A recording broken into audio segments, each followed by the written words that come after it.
नमस्कार दोस्तों, हर हर महादेव, राधे राधे। दोस्तों, आज की कहानी बहुत ही ज्ञानवर्धक है। अगर आपके घर में धन नहीं रोकता है तो नहाते समय औरतें यह उपाय जरूर करें, अचानक धन प्राप्ति होती है। इसके अलावा जो औरतें कपड़े खोलकर नहाती है अर्थात उनके लिए भी खुशखबरी है मित्रों। एक समय शिव जी महाराज पार्वती के साथ हरिद्वार में घूम रहे थे। पार्वती जी ने देखा कि समस्त मनुष्य गंगा में नहा नहाकर हर हर गंगे कहते चले जा रहे हैं।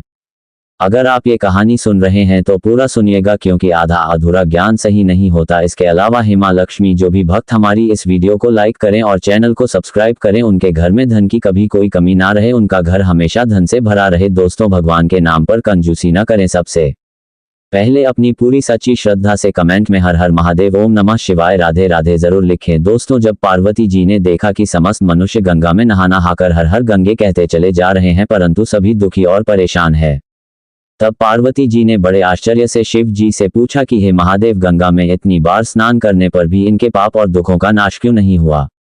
क्या गंगा में सत्यता नहीं रही? शिव जी ने कहा, प्रिय, गंगा में तो वही सामर्थ्य है परंतु इन लोगों ने पापनाशिनी गंगा में स्नान ही नहीं किया है, तब इन्हें लाभ कैसे हो? पार्वती जी ने आश्चर्य से कहा कि स्नान कैसे नहीं किया? सभी तो नहाकर जा रहे हैं, अभी तक इनके शरीर भी नहीं सूखे हैं। शिव जी ने कहा, ये केवल जल में डुबकी लगाकर आ रहे हैं, तुम्हें इसका रहस्य समझाऊंगा। दूसरे दिन बड़े जोर की बरसात होने लगी, गलियां कीचड़ से भर गई। एक चौड़े रास्ते में एक गहरा गड्ढा था, चारों ओर कीचड़ भर रहा था।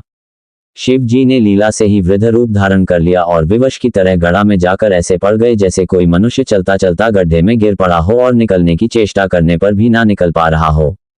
पार्वती जी को उन्होंने ये समझाकर गड्ढे के पास बैठा दिया कि देखो, तुम लोगों को सुना सुनाकर यूं पुकारती रही कि मेरे वृद्ध पति अकस्मात गड्ढे में गिर पड़े हैं, कोई पुण्य आत्मा इन्हें निकालकर इनके प्राण बचाए और मुझे असहाय की सहायता करें। शिव जी ने यह और समझा दिया कि जब कोई गड्ढे में से मुझे निकालने को तैयार हो तब इतना और कह देना कि भाई, मेरे पति सर्वथा निष्पाप है, इन्हें वही छुए जो स्वयं निष्पाप हो। यदि आप निष्पाप है तो इनके हाथ लगाए, नहीं तो हाथ लगाते ही आप भस्म हो जाएंगे।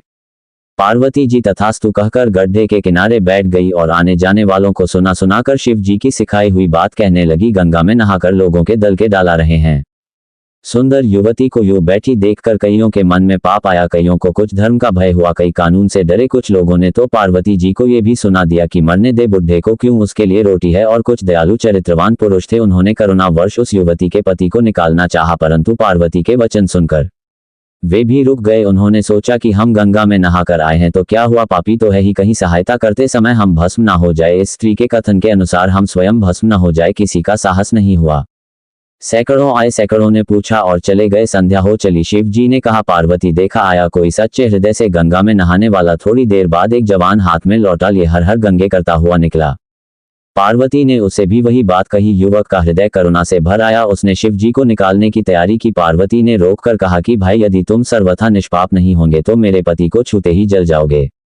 उसने उसी समय बिना किसी संकोच के दृढ़ निश्चय के साथ पार्वती से कहा कि माता, मेरे निष्पाप होने में तुझे संदेह क्यों होता है? देखते ही नहीं, मैं अभी गंगा नहाकर आया हूँ। भला गंगा में गोता लगाने के बाद भी कभी पाप रहते हैं? अभी तुम्हारे पति को निकालता हूँ। युवक ने लपक कर बूढ़े को ऊपर उठा लिया। शिव पार्वती ने उसे अधिकारी समझकर अपना असली स्वरूप प्रकट कर उसे दर्शन देकर कृतार्थ किया। शिव जी ने पार्वती से कहा कि इतने लोगों में से एक ने ही गंगा स्नान किया है। इसी दृष्टांत के अनुसार जो लोग बिना श्रद्धा और विश्वास के केवल दम के लिए गंगा स्नान करते हैं उन्हें वास्तविक फल नहीं मिलता, परंतु इसका यह मतलब नहीं कि गंगा स्नान व्यर्थ जाता है। गंगा स्नान का बहुत पुण्य भी है। इसके बाद शिव जी ने पार्वती जी से कहा, अब मैं आपको 12 बातें बताता हूँ। जो भी मनुष्य इन 12 बातों को नहाते समय ध्यान में रखता है वह कभी भी दुखी नहीं रहता है। उसके घर में माँ लक्ष्मी का वास हो जाता है। उसके घर में अपार धन आता है। घर में कभी भी लड़ाई झगड़ा नहीं होते हैं। उसका पूरा परिवार हंसी खुशी जीवन व्यतीत करता है। तब माता पार्वती ने कहा, है भगवान, आप हमें यह वह 12 बातें बता दीजिए। इसके बाद भगवान शिव उन बातों को बताना शुरू कर देते हैं और माता पार्वती बहुत ध्यान से सुनने लगती है। दोस्तों, यह 12 बातें आप लोग भी बिल्कुल ध्यान से सुनना। इसके बाद भगवान शिव कहते हैं, प्रिय, यह 12 बातें बताने के बाद मैं आपको एक बात और बताऊंगा जो औरतों के लिए है। जो औरतें कपड़े खोलकर स्नान करती है उनके लिए यह बात बहुत ही महत्वपूर्ण है। तो पार्वती जी, इस बात को आप बहुत ही ध्यान से सुनना। तभी शिव जी अपनी वाणी को शुरू कर और बताने लगते हैं। दोस्तों, शिव जी कहते हैं, स्नान करने से शरीर निरोगी रहता है और मन प्रसन्न रहता है। नहाने से चेहरे की क्रांति और शारीरिक आकर्षण में भी बढ़ोतरी होती है। अगर इस नित्य कर्म के दौरान कुछ बातों का ध्यान रखा जाए तो आध्यात्मिक से भी ज्यादा लाभ पाया जा सकता है। नहाने के क्रम में जिन बातों का ख्याल जरूरी रखा जाना चाहिए, अब उन बातों के बारे में बताने जा रहा है। प्रिया, आप इन बातों को बिल्कुल ध्यान से सुनना। नंबर 1, स्नान करने के बाद लोग शुद्ध होकर पूजा पाठ आदि सारे काम करने के योग्य बनते हैं, इसलिए सुबह को ही स्नान कर लेना चाहिए। नंबर 2, शास्त्रों में कहा गया है कि स्नान करने से इन गुणों की प्राप्ति होती है: रूप, तेज, बाल, पवित्रता, आयु, आरोग्य, निधि, लोक, तप और मेधा। नंबर 3, लक्ष्मी, धन, पुष्टि व आरोग्य और स्वास्थ्य चाहने वालों को हर मौसम में और हर दिन स्नान करना चाहिए। नंबर 4, शास्त्रों में कहा गया है कि सुबह स्नान करने से पाप का नाश होता है और पुण्य मिलता है। ऐसा कहा गया है कि सुबह नहाने वालों के पास नकारात्मक शक्तियां नहीं भटकती, इसीलिए सुबह स्नान करना ही उचित है। नंबर 5, बीमारी की हालत में सिर के नीचे से ही स्नान करना चाहिए। दी कपड़े से शरीर को पहुंच लेना एक तरह का स्नान ही कहा गया है। नंबर 6, सुबह की लालिमा छाने से पहले ही स्नान लेना श्रेष्ठ माना गया है। नंबर 7, तेल लगाकर और देह को मलमल कर नदी में नहाना मना है। इसकी जगह नदी से बाहर निकलकर तट पर ही शरीर साफ करके तब नदी में डुबकी लगाना उचित है। नंबर 8, जिन घाटों पर कपड़े धोए जाते हैं वहां का जल अपवित्र माना गया है, इसलिए वहां से कुछ दूर हटकर ही नहाना चाहिए। नंबर 9, नदी में 11 या 21 डुबकी लगाना अच्छा बताया गया है। नंबर 10, पवित्र नदियों में कपड़े निचोड़ने की मनाही है, नदी में किसी तरह की गंदगी नहीं बढ़ानी चाहिए। नंबर 11, नल की तुलना में झरने का पानी झरने से ज्यादा, नदी का पानी नदी के पानी से, किसी तीर्थ का जल तीर्थ के जल से गंगा जल अधिक श्रेष्ठ माना गया है। नंबर 12, गंगा माता का कथन है कि स्नान करते वक्त कोई चाहे जहां भी मेरा स्मरण करेगा मैं वहां के जल में आ जाऊंगी। इसके बाद शिव जी ने कहा, अब मैं आपको औरतों के बारे में बताता हूं जो औरतें कपड़े खोलकर स्नान करती है। शिवजी ने कहा, हिंदू धर्म शास्त्रों में हर एक चीज के लिए कुछ नियम बनाए गए हैं। इन नियमों में से एक है स्नान को लेकर की गई बातें। ऐसा माना जाता है कि आम व्यक्ति को शास्त्रों के नियमों का पालन जरूर करना चाहिए, जिससे घर की सुख समृद्धि बनी रहती है और खुशहाली आती है, साथ में अपार धन बरसता है, माता लक्ष्मी प्रसन्न होती है। दरअसल हमारे शास्त्रों में ऐसी कई बातें लिखी गई हैं जिनका हम पालन सदियों से करते चले आ रहे हैं, लेकिन उसके कारणों के बारे में अभी भी पूरी जानकारी नहीं है। ऐसे ही नियमों में से एक है निर्वस्त्र स्नान करना। आपने अक्सर घर के बड़ों को ऐसा कहते सुना होगा कि कभी भी स्नान बिना कपड़ों के यानी निर्वस्त्र नहीं करना चाहिए। अगर हम पौराणिक कथाओं की बात करें तो निर्वस्त्र स्नान की मनाही का एक सबसे बड़ा कारण कृष्ण जी के समय से जुड़ा है।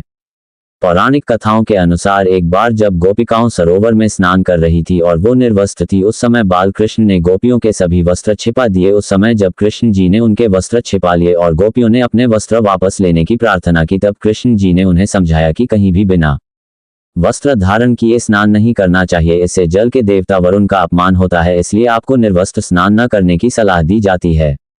अगर आप नहाते समय ये सोचते हैं कि बंद कमरे में कोई आपको नहीं देख रहा है तो ऐसा गलत है, क्योंकि ईश्वर आपको हर स्थान पर देखते हैं। यदि आप निर्वस्त्र होकर स्नान कर रहे हैं तो यह मुख्य रूप से जल के देवता वरुण का अपमान करने जैसा होता है। निर्वस्त्र स्नान से आपको पाप लग सकता है और आर्थिक और शारीरिक नुकसान पहुंच सकते हैं। यदि आप निर्वस्त्र स्नान करते हैं तो आपके शरीर में नकारात्मक ऊर्जा प्रवेश करती है और आपकी मानसिकता भी नकारात्मक हो सकती है। इसलिए हमेशा आपको यही सलाह दी जाती है कि भले ही आप नहाते समय कोई एक कपड़ा धारण करें, लेकिन बिना कपड़ों के स्नान न करें, तभी आपके लिए बेहतर होगा। निर्वस्त्र स्नान से शरीर की सकारात्मक ऊर्जा शरीर से बाहर निकल सकती है और इसका प्रभाव आपके शरीर के साथ मन मस्तिष्क में भी होता है। गए कारण के अनुसार जब आप स्नान करते हैं तब आपके पिता यानी मृत पूर्वज आपके आसपास मौजूद होते हैं। यदि आप निर्वस्त्र स्नान करते हैं तो आपको पितृ दोष लग सकता है। ऐसे स्नान करने से आपके पितरों को तृप्ति नहीं मिलती है और यह घर में पितृ दोष का कारण बन सकता है और यह वस्त्रों से गिरने वाले जल को ग्रहण करते हैं, जिनसे उनकी तृप्ति होती है। निर्वस्त्र स्नान करने से पितर अतिरिक्त नाराज होते हैं, जिनसे व्यक्ति का तेज, बल, धन और सुख नष्ट होता है।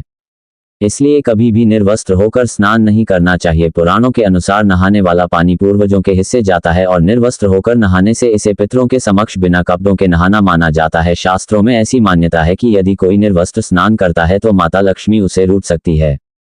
इससे आपकी कुंडली में धन हानि के योग बन सकते हैं और आपकी आर्थिक स्थिति खराब हो सकती है। इन्हीं कारणों से आपको निर्वस्त्र स्नान न करने की सलाह दी जाती है और शास्त्रों में भी इस बात की मनाही है। दोस्तों, हमारा ये चैनल प्राचीन आस्थाओं पर आधारित है। अगर आप भी इन आस्थाओं में विश्वास रखते हैं